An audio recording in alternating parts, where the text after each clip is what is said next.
সম্পূর্ণ ফুল ও ফল দিয়ে সাজানো এই মন্দির।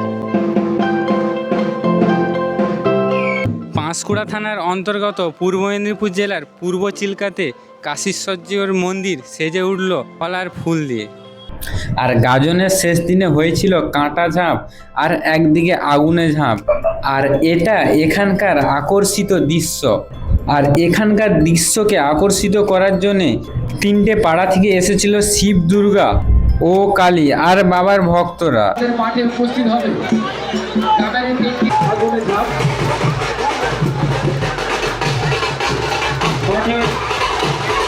উপস্থিত হয়েছে দুর্গা কালী সহকারী সংসদে এসেছে।